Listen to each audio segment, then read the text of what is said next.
안녕하십니까. 2023년 7월 17일입니다. 자, 풀스크린 놓고 펜.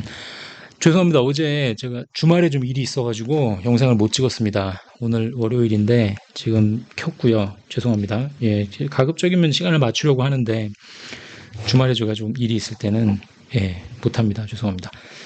자, 지난주에 올린 다음에 댓글 올려주신 것 중에서 그 불만을 조금 토로하신 게 야, 네가 하는 말이 짧아도 어려운데 이렇게 어려운 얘기를 길게 하면 어떻게 이해하냐. 그리고 또 본 게 요약하는 재주는 없나 보네. 이렇게 말씀하셨어요. 제가 생각을 좀 해봤는데, 제가 드리는 말씀이 좀 길어지는 경우가 있다 보니까 이렇게 한번 해볼게요. 현재 지금 하고 원래 했던 게 이론 장기 얘기하고 실전 단기, 공고나 광고 이렇게 말씀드렸는데 첫 장에 요약편을 하나 추가를 해서 확실하게 나아가고 있는 방향을 먼저 말씀을 드리고 계속 리마인드를 시켜드린 다음에 더 자세하게 나가는 걸로 그렇게 한번 제가 해보겠습니다. 말씀드리다 보면은 자꾸 이렇게 3,000%로 빠지고 이렇게 하는데 죄송합니다. 예, 가급적이면 짧게 하려고 하는데 근데 하필 공교롭게도 요번 시간에 말씀드릴 게 좀 길어요. 좀 많이 길어서 2부로 나눠서 우선 올려야 될 것 같고 이번에 제가 지금 오늘 찍는 영상을 길게 잡은 이유가 되게 혼동스러운 상황인 것 같아요.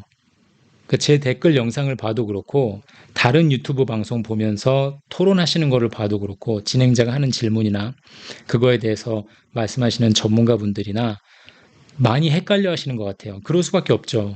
지금 돌아가고 있는 상황이 침체가 온다는 건지 만다는 건지 주식시장이 저렇게 오르고 있는데 이게 베어마켓 랠리인지 진정한 불마켓이 찾아온 건지 또 기준금리는 5.25%에서 5.5% 가는데 주식값은 왜 저렇게 오르는 거며 달러 인덱스는 왜 약세를 보이고 있고 미국 금리는 어떻게 갈 거며 브릭스는 뭐 근본 이자를 한 화폐를 내놓는다고 하는데 이거 어떻게 되는지 상황이 되게 복잡한 것 같아요. 그렇죠? 혼동스러운데 이걸 제가 한번 풀어서 설명을 하도록 노력을 해보겠습니다. 쉽진 않은데 그래서 제가 만든 게 이게 요약이거든요.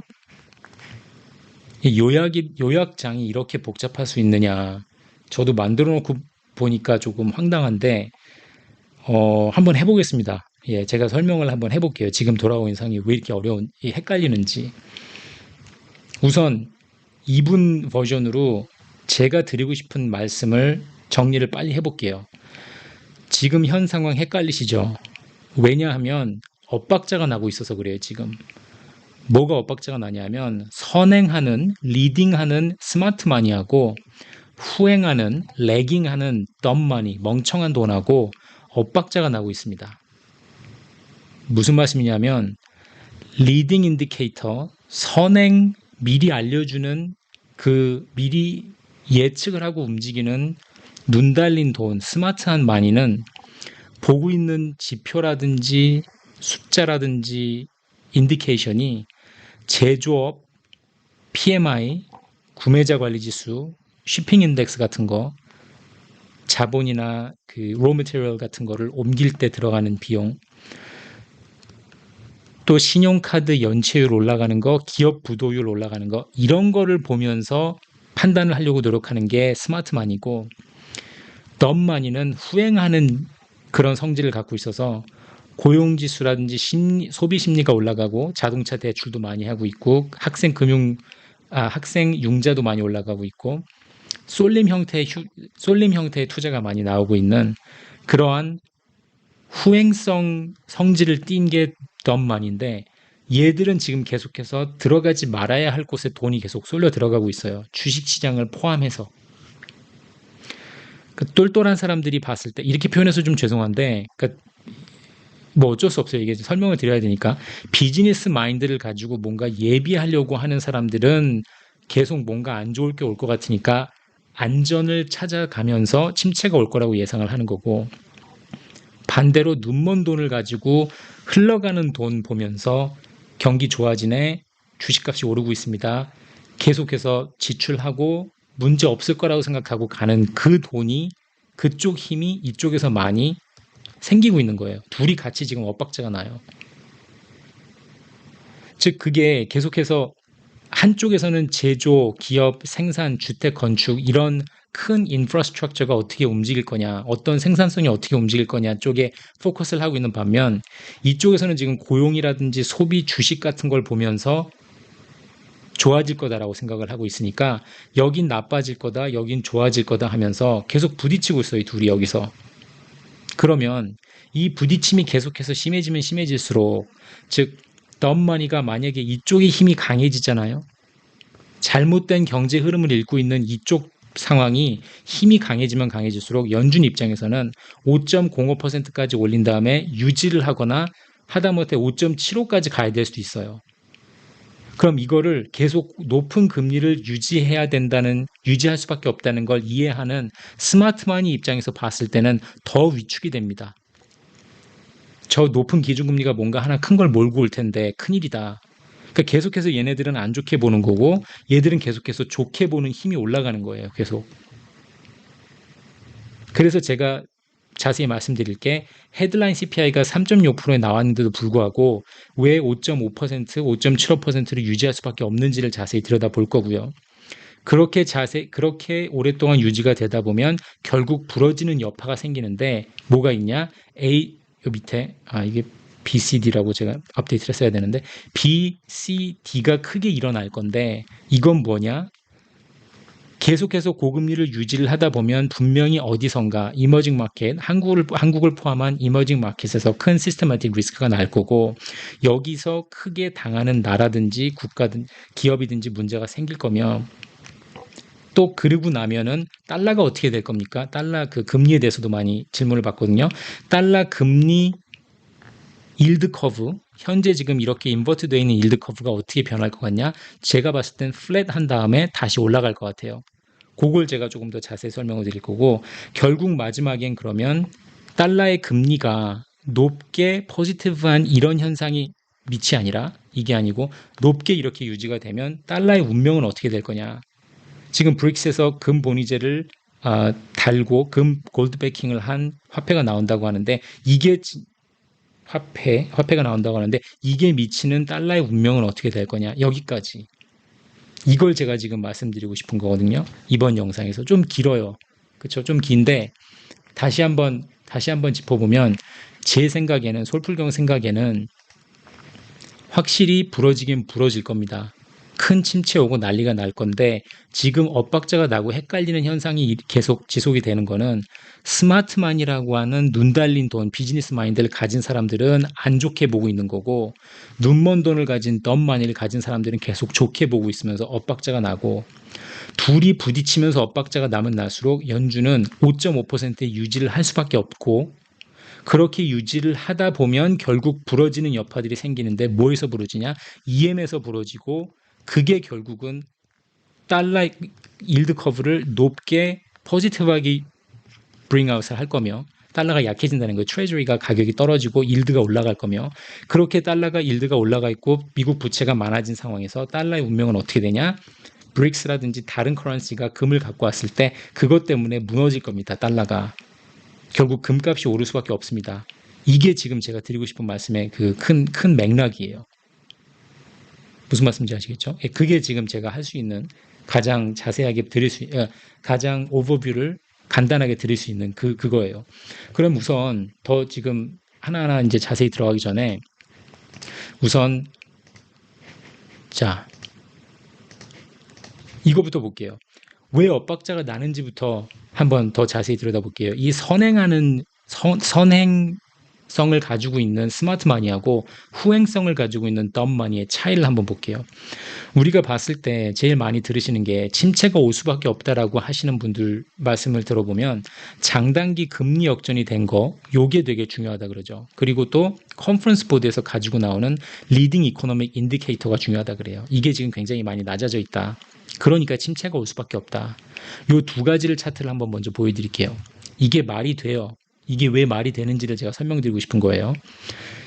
장단기 금리 역전 상황을 보면 이렇게 이게 지금 금리가 역전이 된 거예요. 단기 금리가 높았다는 거죠. 장기보다. 이렇게 있었고 이렇게 있었어요. 이때는 살짝 있었고. 그게 생길 때마다 어김없이 침체가 왔죠. 이렇게. 생겼을 때마다 어김없이 침체가 왔고 이렇게 침체가 왔는데 지금은 이렇게 깊숙하게 오랫동안 왔는데도 침체가 안 오고 있으니까 지금 다들 헷갈려하는 거란 말이에요. 이게 스마트 머니가 보는 지표잖아요. 본드 마켓 is smarter than 스톡 마켓 그러잖아요. 채권 시장은 주식 시장보다 똑똑하기 때문에 채권 시장 트레이더들이 침체가 올 거라고 예상을 하고 10년물이 금리가 떨어지면 그게 정말 그렇게 벌어져요. 벌어졌었고. 그게 한 가지 포인트고. 그 다음에 컨퍼런스 보드에서 나오는 그 리딩 이코노믹 인디케이터를 보시면 이때도 이렇게 마이너스로 훅 떨어졌을 때 닷컴 버블 후에 2001년에 침체 왔었고 이때 리먼 때도 이렇게 훅 떨어진 다음에 또 침체 왔었고 어김없이 왔어요. 코로나 때도 크게 떨어지니까 이때 왔었고 지금은 근데 이렇게 떨어졌는데 왜 안 오냐. 이거를 이 왜 안 오냐보다도 떨어질 수밖에 없게 지금 이 리딩 이코노믹 인디케이터가 측정을 할 때 이게 낮아질 수밖에 없어요. 우선 그걸 우리가 이해를 해야 돼요.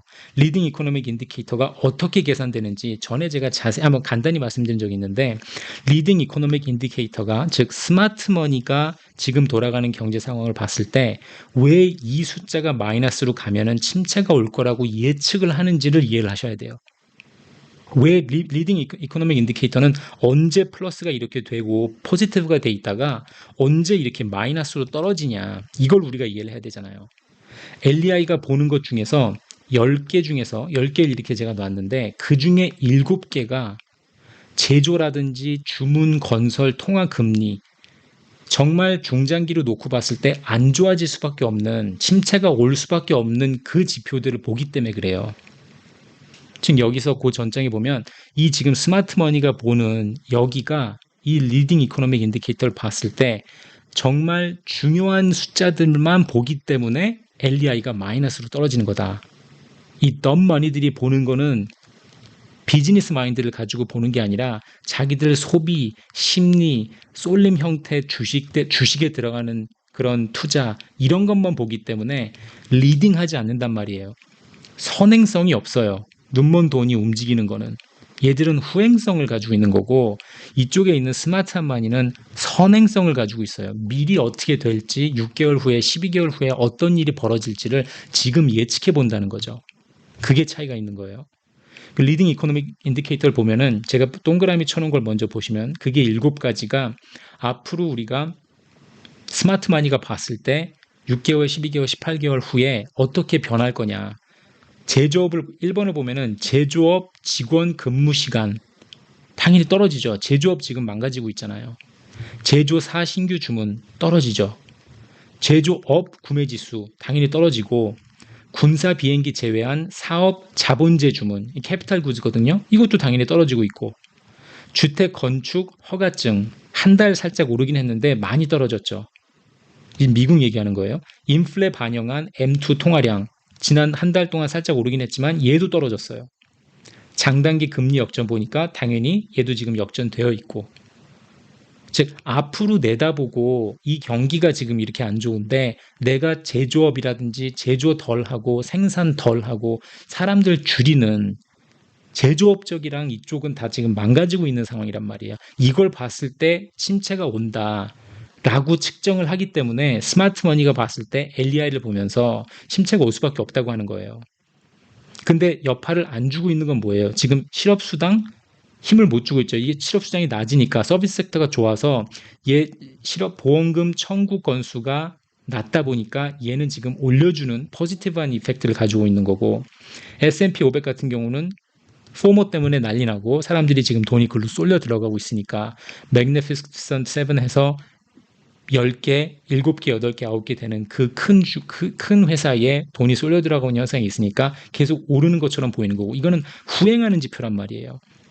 그리고 1년 내 소비자 심리 컨슈머 센티먼트 보면은 미시간 컨슈머 센티먼트 며칠 전에 나온 거 보면은 73까지 찍었죠. 72.6인가. 그걸 봤을 때 이 소비자 심리가 선행을 하기는 해야 되는데 오히려 지금 흥분해 있는 그 덤 마니가 생각하고 덤 마니가 생각 없이 계속 돈을 쓰는 그 트렌드를 반영하고 있는 게 제가 보기에는 2번하고 7번하고 10번이란 말이에요. 즉 10개 중에서 7개가 스마트 마니 입장에서 봤을 때는 정말 경제가 앞으로 나아가면서 헤드윈드를 맞는 맞바람을 맞고 고생할 수 있는 그러한 어려운 역경에 닥칠 수 있는 거를 정확하게 재려고 하는 게 이 7가지라고 저는 보이거든요. 그래서 스마트머니가 봤을 때는 침체가 올 수밖에 없다라고 걱정을 하는 거고, 이놈의 덤머니가 봤을 때는 계속해서 올라가는 거예요. 그래서 스마트머니가 보는 거는 제조업을 보는 거고, 떨어지고 PMI도 떨어지고 쉬핑 인덱스도 떨어져서 어려움이 많이 있을 거다. 역경이 닥칠 거다라고 생각을 하는 거고, 플러스 신용카드 연체율 오르고 기업 부도율이 오르고 있습니다. 이제 이런 걸 봤을 때 이 사람들은 대비를 하는 거죠. 좋아질 수가 없다. 반대로 이쪽에 덤마니를 봤을 때 멍청한 돈, 눈먼 돈을 봤을 때는 고용 강하고 소비 심리 괜찮아지고 자동차 대출, 오토론 올라가고 학생 융자, 스튜던트 론 올라가고 쏠림 형태, 그렇죠? 엔비디아를 비롯해서 지금 AI 붐이라 그래서 막 나스닥 오르고 S&P 오르는 것처럼 소매 판매도 나쁘지 않고 노미널리 봤을 때 이렇게 돈이 쏠려버리는 현상이 일어나니까 여기서는 움츠리고 있고 얘는 올라가면서 엇박자가 생기면서 많은 사람들한테 혼동을 주고 침체가 올 거라고 생각했던 전문가들도 어려워하고 생각처럼 빨리 일이 진행이 안 되고 있는 거예요. 제가 말씀드리는 건 we're in the process. 벌어지고 있는 중입니다, 지금. 난리가 벌어질 거예요. 이게 part of the process예요. 이게 지금 거쳐야 되는 프로세스예요, 우리가. 플러스 여기서 지금 더 헷갈리게 만드는 게 우리를 주식시장이잖아요. 주식시장이 많이 흥분을 해 있어서 지금 제가 보기에는 FOMO, Fear of Missing Out 플러스 허드 멘탈리티, 양대 군중 심리까지 더해지면서 더 감성적으로 이게 이모셔널 팩터가 들어오면서 더 많이 오르면서 사람들을 헷갈리게 하고 있는 이런 거죠. 주식시장을 봤을 때 이렇게 말씀하시는 분도 있어요. 주식시장은 퓨처 인디케이터 될 수 있지 않느냐. 미래를 예측하는 능력 어느 정도 있지 않냐. 미래 상황을 반영하니까 있습니다. 있기는. 원래 정석대로라면 기업을 봤을 때 레비뉴가 올라갈 것 같고 판매 실적이 좋아지고 이익률이 높아지면서 EPS가 올라갈 것 같으니까 P 레이셔가 올라가면서 주식값이 올라가고 다 이렇게 펀더멘털한 밸류가 좋아지면서 올라가는 그런 주식시장이 생기면 상관이 없는데 지금 같은 경우는 그게 아니라 무조건 센티먼트 드리븐이란 말이에요. 다들 흥분해서 그냥 여태까지 돈을 많이 지난 10년 이상 동안 따왔던 그 기분 좋았던 그런 것도 있고 뭔가 센티먼트 드리븐해서 올라가는 그런 광분해서 올라가고 있는 상황이기 때문에 이럴 때는 저는 펀더멘탈을 놓치고 있다. 포머 같은 심리에만 치우쳐서 올라가고 있는 상황이기 때문에 이거는 퓨처 인디케이터라고 할 수 없다고 봐요. 저는. 미래를 예측하는 그런 힘이 있어서 올라가는 게 아니라 결국 큰 거 부러지고 나서 금리가 0%, 2%, 3% 낮아지면은 보세요.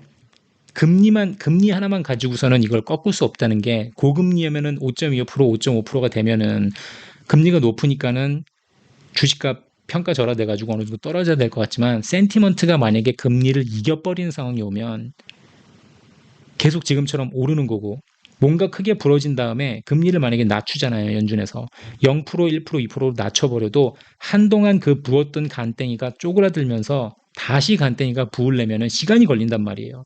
즉 지금 주식시장이 계속 움직이는 거는 예측 능력보다는 제가 봤을 때는 심리 상태를 많이 반영한 것 같아요. 그게 지금 여기 이쪽에 덤마니에 더해지고 있으면서 더 우리를 헷갈리게 하는 거죠. 주식값이 왜 오르는지는 전에도 많이 커버를 했지만 간단히 보면은 페드 풋이 작용을 하고 있는 거다.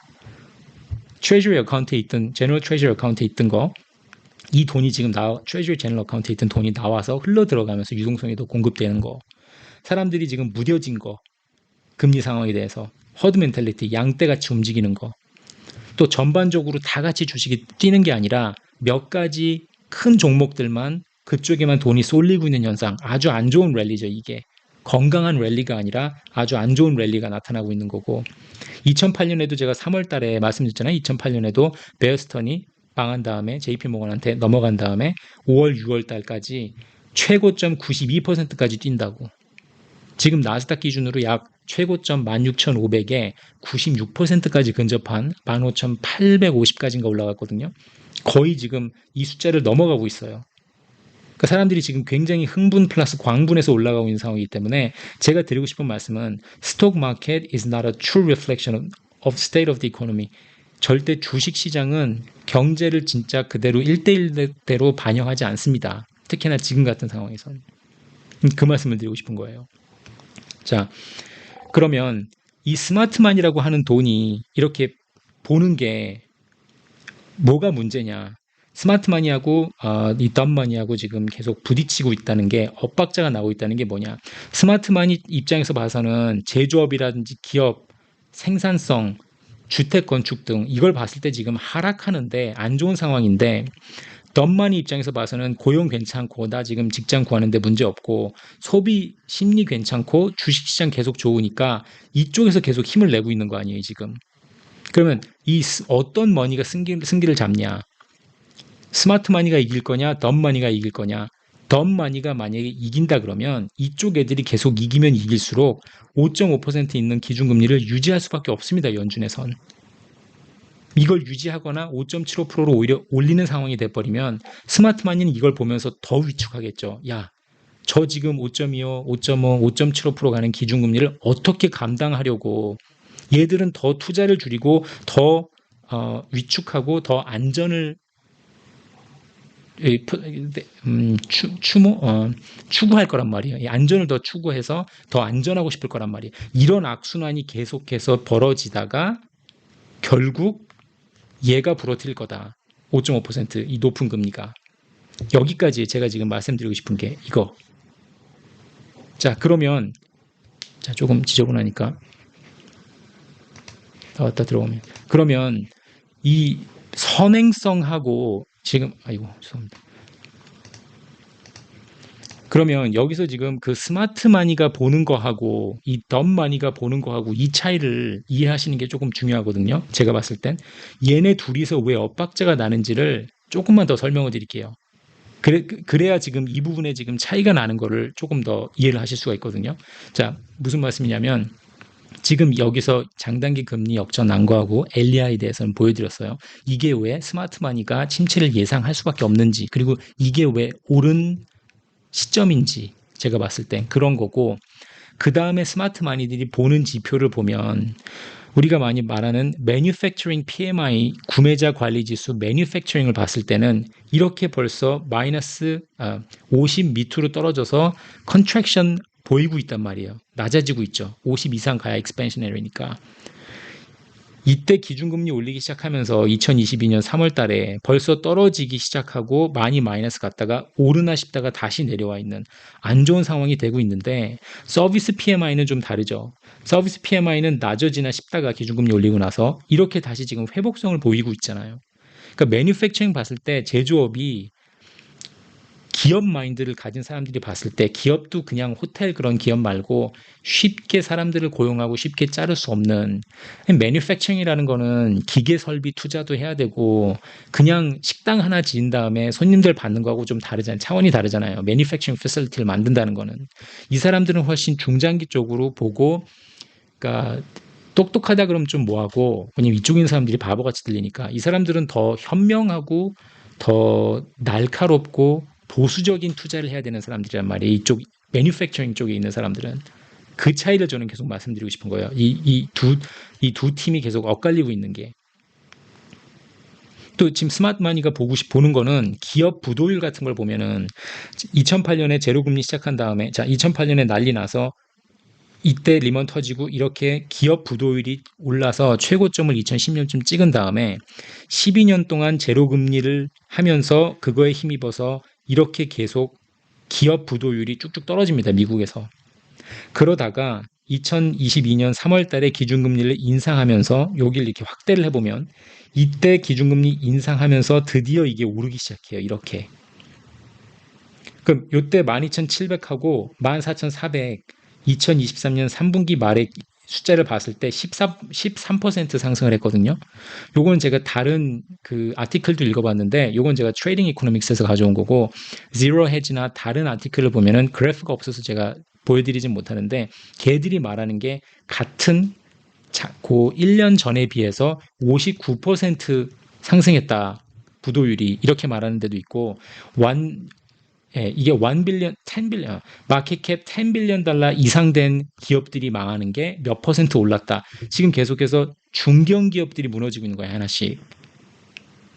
스마트마니가 봤을 때 지금 중견 기업들이 계속해서 무너지고 코퍼레이트 뱅크럽시가 올라가고 있다는 거는 조심해야 될 수밖에 없는 상황이 된 거죠. 이게 기준금리가 높아진 상황이 여파가 하나 둘 벌어지고 있는 거죠.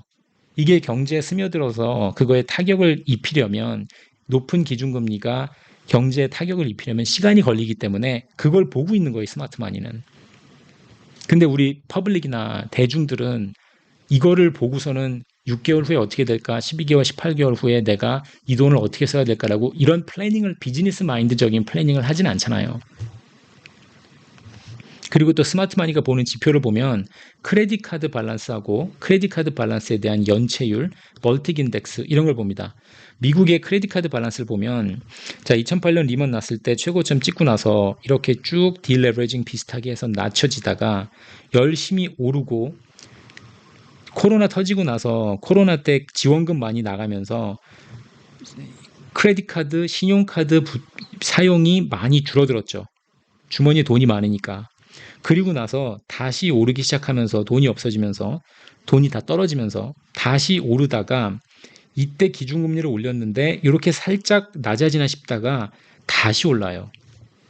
지금 5.25% 금리를 와 있는데 이렇게 가파르게 많이 올라 있다는 건 사람들이 물론 흥청망청 쓰는 것도 있고 플러스 제가 진짜 생각하는 거는 생활비 때문에 많이 쓰는 것도 있어요.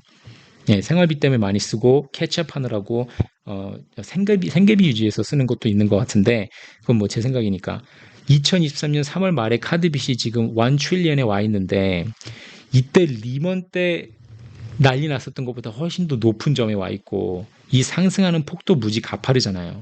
이걸 스마트마니가 봤을 때 얼마나 걱정이 되겠어요. 또 이걸 놓고 딜리퀀시를 연체율을 보면 크레딧 카드 론 봤을 때 2008년 리먼 사태 났을 때 이렇게 사용하는 게 올라가니까 당연히 연체율도 오르죠. 이건 너무 당연하잖아요. 연체율을 6.8%까지 찍습니다. 그리고 나서 딜레버리징 한다 어쩐다 저쩐다 하면서 이렇게 쭉 연체율이 낮아지다가 2020년에 코로나 터지고 나서 연체율이 한 번 더 꺾이는 게 주머니에 돈이 많이 들어가니까 대중들 주머니에 연체율이 낮아지다가 이렇게 저점 찍고 다시 올라가는 지금 이게 3개월, 4개월 지나야지 연체율은 나오잖아요. 왜냐하면 60day, 90day 딜리퀀시가 나와야 그 다음 데이터가 잡히니까. 그러면 제가 이거 조금 지저분하니까 다시 들어와 보면 이걸 여길 보시면 이렇게 가파르게 올라 있잖아요, 지금. 그럼 여기서 지금 나와 있는 발표된 자료는 여기가 끝이지만 여기서 이렇게 내려갈 것 같으세요? 이렇게 될 것 같으세요? 당연히 이렇게 올라가겠죠. 신용카드 연체율이 당연히 오를 수밖에 없겠죠. 미국 정부가 미친 듯이 다시 돈을 찍어서 국민들 주머니에다 갖다 꽂아주면 이렇게 내려가겠죠. 하지만 그 짓을 못하죠. 인플레이션 때문에. 미국 부채 문제도 있고. 그럼 당연히 이렇게 올라갈 거 아니에요. 크레딧 카드가 빚이 올라가고 연체율이 올라갈 일만 남았다는 걸 아는 게 스마트마니란 말이에요. 또 스마트마니가 보는 게 Baltic Exchange Dry Index 보죠. 이게 Transporting Raw Material Cost. 그러니까 뭐 석탄이라든지 뭐 원자재 그런 거를 옮길 때 얘들이 그 Baltic Index를 봐서 옮기는데 여기서 지금 이제 2008년 리먼 때 많이 올랐다가 쭉쭉 꺼져서 내려와서 어느 정도 잘 유지가 되다가 이 부분을 이렇게 확대를 해보면 코로나 터진 다음에 코로나 터지고 나서 돈 많이 풀리고 하면서 이러니 저러니 올랐다가 중요한 거는 내려가는 시기가 기준금리 인상하기 전부터 벌써 떨어져요. 벌틱 인덱스는. 그러니까 벌틱 인덱스 같이 이런 거는 스마트 마니들이 비즈니스 마인드를 가진 사람들이 흐름을 먼저 읽잖아요. 이 사람들은. 분위기 싸하다, 안 좋아지니까 경기 침체 올 수 있겠다. 그러면 갖다 줘야 되는 공장도 덜 짓고 주택도 덜 짓고 미리 움츠리는 사람들이란 말이에요. 미리 비즈니스 마인드를 보고 앞을 내다보고 선행하는 그 현상이 있기 때문에 벌써 얘들이 많이 줄어들어서 기준금리 인상하는 시점부터 이렇게 가파르게 내려가잖아요. 벌틱 인덱스가. 이렇게까지 내려왔다는 거는 같은 쇼핑 컨테이너 하나 보내는데 싸다는 거죠. 사람들의 수요가 많이 없다는 거 아니에요, 쇼핑 컨테이너 보낼 때. 그럼 사람들이 그만큼 비즈니스 액티비티를 줄이고 움츠리고 있다는 소리예요, 스마트 마니는. 이걸 제가 지금 계속 말씀드리고 싶은 거예요. 근데 반면에 덤 마니를 보면, 덤 마니라 그래서 죄송한데 이 눈먼 돈, 멍청한 돈을 봤을 때 지금 오를 상황이 아닌데 오르고 있는 거예요. 이게 꼭 경제가 강한 것처럼 보이게 하는 착시 현상을 일으킨다는 거죠. 미시건 컨슈머 컨피던스 센티먼트를 보면은 이렇게 리만 수준 때까지 많이 낮아져 있다가 이렇게 많이 낮아졌죠. 이거를 지금 우리가 확대를 해보면은 작년에 7월, 지난주에 나온 거죠. 72.6까지 나왔잖아요. 73을 기록해서 이렇게 갑자기 센티먼트가 좋아집니다. 계속. 침체 없다. 문제 없다. 이럴 상황이 아니라는 거죠, 지금. 5.25%, 5.5%의 기준금리가 경제를 파고들고 뚫고 들어와가지고 스며들어서 크레딧 카드 못 갚는 사람들 연체율 올라가고 빚졌던 거 못 갚는 사람들 올라가고 기업 부도율 올라가고 안 좋은 상황이 계속 펼쳐질 텐데 센티먼트가 올라가고 있다는 거는 대중은 마켓을 잘못 읽고 있다는 소리예요. 제가 봤을 땐 그걸 계속 말씀드리는 거예요. 또 미국의 지금 현재 오토론을 보면은 자동차 이거 할부로 사는 거죠. 거기에 대한 지금 자동차 대출을 보면은 기준금리 인상을 2022년 3월 달부터 이때부터 했는데 이렇게 지금 열심히 오를 상황이냔 말이에요. 물론 자동차 가격 자체가 올라가서 비싸졌기 때문에 이렇게 올라가는 현상이다라고 생각할 수 있지만 만약에 차값이 전에 2만 불 하던 게 올라서 2만 5천 불 했으면 좀 더 후진 차를 좋지 않은 차를 18,000, 16,000에 가격 낮춰서 사야 될 거 아니에요. 이렇게 지금 올라갈 상황이냐는 거죠, 제 말은. 기준금리가 더 이때만 해도 0%였다가 지금 여기서 5.25%까지 찍고 있는데 이렇게 올라갈 상황이냐. 학생 융자금을 봐도 여기서 기준금리 올려서 이렇게 살짝 내려가나 싶다가 다시 올라가고 있잖아요. 이게 물론 제 생각에는 생계 유지를 위한 대출도 많이 있을 것 같아요. 전에 말씀드린 것처럼. 하지만 어쨌든 이렇게 계속 올라가고 있는 게 너무 많이의 움직임이라는 거죠. 뭐가 됐든지 간에 이 사람들이 정말 경기가 좋아질 것 같아서 이렇게 돈을 쓰는 거든 아니면 경기가 좋아지지 않을 것 같지만 당장 먹고 살아야 되니까 어쩔 수 없어서 내가 돈을 쓰는 거든 센티먼트가 올라가는 거 보면 전자인 것 같긴 한데 이러한 움직임이 지금 우리가 상황 봤을 때 침체가 오냐 안 오냐를 판가름할 때 이게 진정한 불마켓이냐 아니면 베어마켓 랠리냐를 판가름할 때 혼동을 줄 수 있다는 거예요. 여기서 선행할 수 있는 스마트 마니들이 어떻게 상황을 보고 있는지를 보는 게 후행하는 이 덤 마니들이 움직임을 보는 것보다 훨씬 중요합니다. 여기에 포커스를 해야 됩니다. 우리는. 그 말씀을 드리고 싶은 거예요. 그게 지금 계속해서 제가 계속 리핏을 하겠습니다. 왜냐하면 이 얘기가 이번 편은 너무 길어서 계속 주절주절 말씀드리다 보면은 뭔 말씀을 드리려고 하는지 포커스를 놓치실 수 있기 때문에 자 그러면 아까 말씀드린 것처럼 계속 5.5%를 유지를 해야 되는데 여기서 눈먼 돈들이 계속 힘을 내고 주식이 계속 오르고 뭐 고용 문제 없고 소비 심리가 좋아져서 아무 문제 없는 것처럼 하는 이쪽 애들이 계속 힘이 실리면 실릴수록 연준에서는 5.05%, 5.50%를 유지를 할 수밖에 없어요. 이걸 잡고 이쪽 소매를 이쪽에 있는 수요를 꺾어야 되기 때문에 그걸 보면 볼수록 스마트 마니는 더 위축하겠죠. 이거 어떻게 감당하려고 기준금리 5.5%, 5.75%를 어떻게 감당하려고 얘들이 저러나 하면서 계속 악순환이 돌 거고 이 순간에 이 시점에서 저한테 물어보실 수 있어요. 여러분들이 야 헤드라인 CPI가 6월 달께 3%가 나왔는데 계속해서 5.5% 유지할 것 같냐? 왜 내릴 수 있지 않겠냐? 저는 절대 못 내린다고 봅니다. 전에 말씀드렸지만 아싸리 5.5%가 유지가 되든지 아니면 크게 뭔가 부러졌을 때 0%, 1%, 2%로 이렇게 확실히 낮추든지 이거 제가 잘못 썼네요. 이거 B 쓰고 D 이것만 고치고 갈게요. 이거 D 쓰고 저는 그렇게 생각해요. 5.5%를 계속 유지를 하다가 뭐가 제대로 부러졌을 때 바꿀 수밖에 없는 그럼 이 6가지 이유가 뭐냐 제가 봤을 때는 헤드라인 3.0%가 나왔는데도 5.5% 계속 유지가 될 겁니다. 그리고 이 5.5%가 유지가 되는 게 결국은 그 덤머니들이 잘못 상황을 이해하고 계속해서 돈을 써대는 사람들이 크게 다치는, 결국은 스마트 마니가 이겨버리는 그 상황을 가져올 것 같아요. 왜 5.5%를 유지할 수밖에 없느냐. 요거는 제가 뭐 아니면 도라고 계속 말씀드린 거고, 금리 인하가 없거나 크게 부러지면 확 낮출 거다 이거고. 6가지 이유를 적어봤는데 5.5%를 유지할 수밖에 없는 게, 미국 입장에서, 연준 입장에서 지금 이 상황에서 US 달러 인덱스가 100이 깨졌는데 여기서 계속해서 떨어지면 에너지 가격하고 커머디티 가격이 오를 수밖에 없어요. 그럼 다시 이게 헤드라인 CPI를 불붙이겠죠. 그러면 뭐가 US 달러 인덱스를 급락시킬 수 있겠느냐. 달러 인덱스에 들어가 있는 금수저들이죠. 나머지 얘들이 강세를 보이면 달러 인덱스는 떨어질 거 아니에요. 그럼 이 다른 인덱스에 들어가 있는 금수저 애들 상황을 봐야 되겠죠. 이 달러 인덱스에 들어가 있는 이 금수저 6, 7개 되는 애들이 지들끼리 마음 맞아가지고 마음 먹고 서로 같이 꿍짝꿍짝 해가지고 서로 무기한 통화 수업 해놓고서는 서로 같이 보호해주고 이러한 형태로 가는 건 좋은데, 지들끼리 해먹는 건 좋은데, 문제는 그만큼 혼자 튀기는 어려워요. 그러니까 미국이 금리를 낮추면 같이 낮추든가, 미국이 봤을 때 다른 애들이 금리를 안 낮출 것 같으면 혼자 미국이 금리를 낮출 수가 없습니다. 특히나 지금 같은 상황에선. 이 통화정책 방향이 비슷하게 가야 돼요.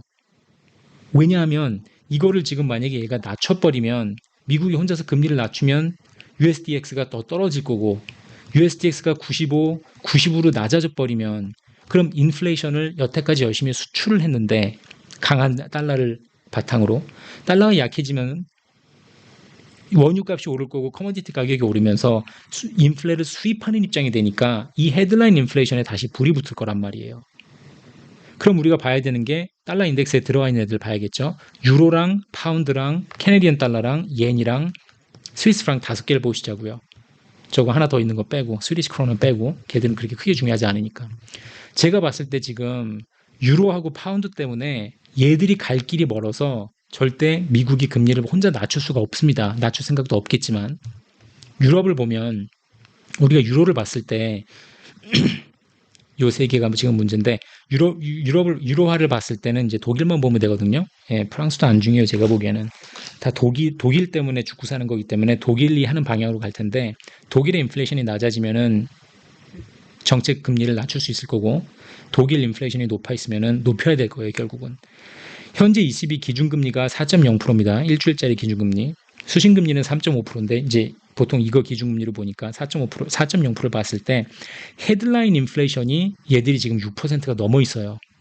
어느 정도 12달치를 보면은 어느 정도 잡히는 분위기를 보이다가 다시 올라갔죠. 이게 문제란 말이에요. 지금 꺾이는 듯 싶다가 다시 올라가고. 코어 인플레이션을 보면은 더 안 좋죠, 상황이. 코어 인플레이션을 봤을 때는 더 낮아지는 듯한 분위기가 없습니다. 다시 올라가고 있어요. 이렇게. 이 상황에서 지금 기준금리가 4.0%밖에 안 되기 때문에 거의 5.7% 따지면은 얘네는 1.7% 마이너스 실질금리를 갖고 있어요. 찍어 내려 누르고 있지 못하다는 거예요. 지금 독일은. 얘들은 유로는 올리면 올렸지 절대 낮출 수 있는 상황이 아니에요. 그 라가드 아줌마가 낮출 수 있는 상황이 아니에요. 여기서 낮췄다가 만약에 독일의 인플레이션이 걷잡을 수 없이 계속해서 올라가 버린다. 코인플레이션 더 확 뛴다. 큰일 나는 거예요, 얘들. 유로화를 봤을 때, 유럽만 놓고 봤을 때 기준금리 계속 올려야 되기 때문에 달러한테는 안 좋은 거죠. 달러를 약세로 몰고 갈 수 있는 이유죠. 파운드를 보면은 파운드 상황은 더 안 좋죠. 파운드 상황 보면은, 파운드 헤드라인 인플레이션을 보면은 기준금리는 5.0%에 와 있는데 실제 지금 헤드라인은 8.7이니까 얘들 실질금리 마이너스 3.7%에 와 있고, 코어를 봤을 때 코어는 7.1에 와 있으니까 마이너스 2.1이죠. 실질금리가. 그나마 헤드라인은 이렇게 하다가 살짝 내려가는 분위기를 보였지만 코어를 봤을 때 좀 괜찮아지나 싶다가 다시 올라버리는, 파운드는 더 심각해요. 상황이. 얘들 더 올려야 될 거예요. 5.5, 6.0으로. 그러면 절대 달러 인덱스에 대비했을 때 달러 인덱스가 약해질 수 있는 요인이기 때문에, 물론 100% 1대1 그런 건 아니지만, 기준금리 올린다 해가지고 다 파운드가 강해지는 건 아니지만 그렇게 갈 확률이 높기 때문에 파월 의장이 연준 금리를 낮추기가 어려울 겁니다. 캐나다를 보면은 오히려 캐나다는 상황이 좀 괜찮아요. 5.0% 올렸잖아요. 사실 얘네는 오히려 안 올려도 됐을 것 같은데 4.75에 그냥 두고 있어도 됐을 것 같은데 왜냐면 헤드라인 인플레이션이 꺾이는 분위기가 확실하고 코어 인플레이션도 꺾이는 분위기가 확실하단 말이에요. 헤드라인 봤을 때 지금 3.4니까 실질 금리가 플러스 1.6% 유지하고 있는 상황이고 지금 코어로 봤을 때 플러스 1.3%까지 왔단 말이에요. 얘들은 상황이 더 좋아요. 오히려. 예. 근데도 하여튼 빡빡하게 타이트하게 지금 홀드하고 있는 거죠. 예, 제가 보기엔 잘하는 것 같아요. 그래야 확실히 인플레이션 잡으니까 부동산 거품도 빼고 이것저것. 이 상황이기 때문에 요 세 개를 봤을 때 달러는 절대로 금리를 낮출 수가 없습니다. 섣불리 낮췄다가는 더 크게 달러 인덱스가 급락을 하면서 부담을 가져올 수 있기 때문에 옌도 재패니즈 옌도 살짝 변수긴 한데 헤드라인이 4.3에서 지금 3.2까지 내려왔고 코어도 4.2에서 3.2까지 내려왔어요. 저번에 그 ECB 포럼에서 그 일본은행 총재가 얘기하는 거를 보니까 뭐 말은 많이 안 했어요. 아무래도 영어다 보니까 말씀하기가 어려웠던 것 같은데 그때 느꼈던 거는 제가 이 사람들이 YCC 컨트롤을 포기를 웬만하면 안 하려고 그러고 정말 인플레이션이 고착화됐다. 확실한 사인이 보여야지 YCC를 풀겠다. 뭐 이렇게 얘기를 하더라고. 그때 인터뷰할 때 보니까. 즉 30년 동안 너무나 인플레이션을 기다려왔던 사람들이다 보니까 이 정도 가지고는 YCC를 풀어가지고 인플레이션을 잡겠다라는 행동을 취하진 않을 것 같아요. 그러니까 물론 지금 옌이 138인가요? 네, 135에서 144일 왔다 갔다 하는데 옌이 갑자기 강해져가지고 달러 인덱스에 부담을 주지는 않을 것 같아요. 조금 두고 봐야 될 것 같아요. 그렇죠? 스위스 프랑 같은 경우는 기준금리가 1.75고 헤드라인이 1.7까지 내려왔고 코어가 1.8까지 왔기 때문에 스위스 프랑을 걱정하지 않아도 될 것 같고 지금 제일 위협은 유로하고 파운드 그리고 캐나다 달러하고 재패니즈 옌 같은 경우는 퀘스천 마크 어떻게 될지 좀 봐야 될 것 같은 그런 상황입니다. 그래서 제가 보기에는 파월 의장이 5.5%를 고집을 할 거예요. 이거 쉽사리 낮출 수 없습니다. 또 전에도 몇 번 말씀드렸지만 두 번째 이유는 미국의 지금 코어 CPI가 4.8%, 코어 PC가 4.6%죠. 오히려 지금 CPI 같은 경우는 반대 상황이 벌어졌고 헤드라인이 오히려 낮았고 이거 코어 했으니까 근원 했으니까 근원을 봐야 될 거고 근원을 봤을 때 2% 타겟에 아직도 2배가 넘는 수준이에요. 뭘 보든 코어 CPI를 보건 코어 PC를 보건 또 3번 전에도 몇 번 말씀드렸듯이 작년 6월에 9.1% 정점을 찍었기 때문에 헤드라인이 7월 되면서 2022년 7월에 8.5%로 꺾였기 때문에 기저효과가 줄어들 겁니다. 올해 7월부터는 이게 이제 확실히 나타날 거고 다 여러분들도 아시다시피 미국 고용시장 서비스 섹터가 아직도 탄탄해 보이죠. 리질리언트하고 주택도 빌딩 퍼밋이 과연 오를까 네, 다시 오를 기세 한 달 동안 올랐어요. 살짝 어떻게 될지는 봐야 될 것 같은데 여기서 지금 고용시장을 꺾으려고 하는 이 사람들이 보는 그 필립스 커브 그렇죠? 인플레이션하고 언임플로이먼트 레이트를 보는 이거는 전에도 말씀드렸지만 저는 개인적으로는 잘못됐다고 생각합니다. 필립스 커브 자체는 잘못됐는데 중요한 건 제가 뭐라고 생각하는 게 아니라 연준이 할 수 있는 게 고용을 망가뜨리는 것밖에 없어요. 금리를 높여놨다는 거는 수요를 꺾고 고용을 망가뜨리고 어떻게 해서든지 침체가 오든 안 오든 뭔가를 꺾고 부러진 다음에 그게 수요를 줄여서 인플레이션을 잡고 제자리로 돌아가겠다. 할 줄 아는 게 이거밖에 없기 때문에 이걸 계속 고집을 할 거예요. 쓸 수 있는 방법이. 5번 같은 경우는 이제 중국 디플레에 대해서도 얘기하시는 분들이 계신데 제가 보기에는 중국이 지금 디플레하고 싸워야 되는 상황이 된다. 중국이 지금 상황이 많이 안 좋죠. 젊은 층 실업률도 높고 20%라 그러고 부동산 건설 경기 아무도 정말 100% 픽처를 볼 수는 없지만 왜냐면 하도 중국은 숨기니까 솔직히 뭐 말하는 게 하나도 없다 보니까 알 길은 없지만 상황이 심각하다는 건 우린 대충은 알고 있잖아요. 여기서 지금 사용되지 않고 흘러나오는 물건들이나 이런 걸 봤을 때 국내에서 중국 국내에서 소비되지 않고 흘러나오는 물건 뭐 서플라이가 뭐 충분히 된다든지 이게 인플레이션 잡는 데는 도움은 되겠지만 중요한 거는 미국이 지금 물가 인플레랑 싸우는 게 아니라 서비스 인플레하고 싸우는 중이잖아요. 미국 내에 있는 그 국민들 직원들 일하는 사람들의 그 서비스 급여라든지 이런 게 올라가는 게 지금 문제니까 중국에서 물건이 더 풀리고 나오고 중국 자체가 디플레하고 싸워야 되는 그런 상황이 됐다 그래가지고 글로벌 인플레를 잡는데 그렇게 큰 도움을 주진 않을 것 같아요. 도움이 되긴 될 것 같아요. 근데 그렇게 큰 도움은 안 될 것 같아요, 미국한테. 그리고 마지막으로 금리를 낮출 수 없는 거는 제가 보기에는 그 전에 말씀드렸던 볼커 블런더, 볼커의 실수. 이게 파월 블런더, 파월의 실수가 되면 안 된다. 벌써 인플레는 일시적입니다. 트랜지토리하다라는 잘못된 말을 해서 쪽팔렸잖아요. 크게 한 번. 그 쪽팔린 거를 한 번 했으면 됐지 또 하고 싶진 않을 거 아니에요. 즉 너무 일찍 샴페인을 터뜨리지 않기 위해서 굉장히 조심스러울 거란 말이에요. 그러다 보니까 뭔가 계속 확실히 부러지기 위해서 기다리는 거고 제가 보기에는 그렇기 때문에 6월 달에 퍼즐을 한번 한 것 같아요. 한번 스킵을 했잖아요. 결국 이 비교적 높은 이 금리가 경제에 파고들고 스며들 시간을 더 주려고 하는 거다라고 저는 보여집니다. 정리를 해보면은 이 5.25%, 5.5%에 가는 이 기준금리에 지금 무뎌져 있는 덤머니, 그렇죠? 눈먼 돈, 이게 지금 많이 쌓이고 이쪽이 계속 강해지면 강해질수록 연준은 계속해서 고금리를 유지하다가 여기서 이제 부러지기 시작하면은 거기서 패닉이 오고 페드는 딱 소화기가 됐든 뭘 됐든 들고서는 거기서 번지는 불을 진화하려고 준비를 하고 있는 거죠. 이제 그 규모가 더 커지면 커질수록 구제금융에 써야 되는 돈이 더 클 거고. 다시 서머리 슬라이드로 오면은 제가 말씀드리는 건 그거예요. 그렇죠? 다시 한번 보면 선행하고 스마트 마니가 갖고 있는 그 뷰가 옳은 건데 후행하고 눈먼 돈이 갖고 있는 게 잘못됐고 얘들 힘이 강해지면 강해질수록 더 5.5%의 유지를 할 수밖에 없고 미국 입장에선 그러다 보면 결국 부러지는 게 크게 세 가지가 있습니다. B가 있고 C가 있고 D가 있을 것 같습니다.가 제 생각이에요. 그러면 그렇기 때문에 여기서 지금 계속 엇박자가 나오고 있기 때문에 둘이서 여기서 지금 무너지고 문제가 생기는 거다. 계속 우리한테 헷갈리는 혼동스러운 그런 시그널들이 많이 나오고 있는 겁니다. 라는 게 제가 드리는 말씀이에요. 그러면 지금 46분이 됐는데 BCD를 하느냐? 그럼 좀 길어질 것 같으니까 제가 1부를 여기까지 맞출게요. 그리고 2부에서는 그러면 부러진 다음에 어떻게 될 거냐? 한국을 포함해서 환율하고 이머징 마켓에 어떤 영향이 있을 거며 그게 미국 국채 시장, 금리 시장에 어떤 영향을 가져올 거며 미국 국채랑 커브에 대해서 물어보시는 분들이 꽤 많더라고요.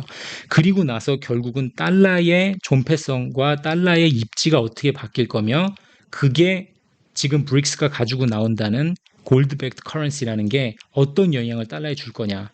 요렇게 BCD를 제가 2부에서 말씀을 드리고 플러스 단기 트레이딩, 나스닥 트레이딩하고 달러 인덱스까지 제가 한번 같이 볼게요. 달러 인덱스 COT 리포트 같이 보고 말씀을 드릴게요. 거기까지 하는 거를 2부로 하겠습니다. 그럼 1부는 우선 제가 끊고 무슨 말씀인지 아시겠죠? 제가 드리고 싶은 말씀이 왜 그렇게 계속 헷갈리느냐는 엇박자가 지금 두 개가 나오고 있기 때문에 그렇다. 스마트 마니하고 덤 마니의 엇박자. 얘가 지금 가장 큰 문제입니다. 이 엇박자가 심해지면 심해질수록 계속해서 고금리가 유지가 돼야 될 거고 그게 유지가 되면서 결국은 시스테매틱 리스크를 동반한 리먼 백배가 올 건데 누가 먼저 맞을 거냐? 웬만하면 역사적으로 봤을 때 이머징 마켓이 맞을 확률이 높다. 지금 여기 총재가 나와서 하는 말을 봐도 한국이 맞지 않겠냐. 이런 재수없는 얘기하면 안 되니까 그건 하지 말고 이머징 마켓이 가장 맞을 위험이 높습니다. 라고 제가 말씀을 드리고 싶은 거고 하여튼 CD도 제가 하겠습니다. 하여튼 1부는 제가 여기까지 하고요. 2부에서 그 나머지 한 3, 40분 되는 거 다시 한번 찍어서 올려드리도록 하겠습니다. 죄송합니다. 이게 지금 얘기가 복잡하고 좀 긴데 요약을 할 수 있는 데까지 최대한 한 겁니다. 제가.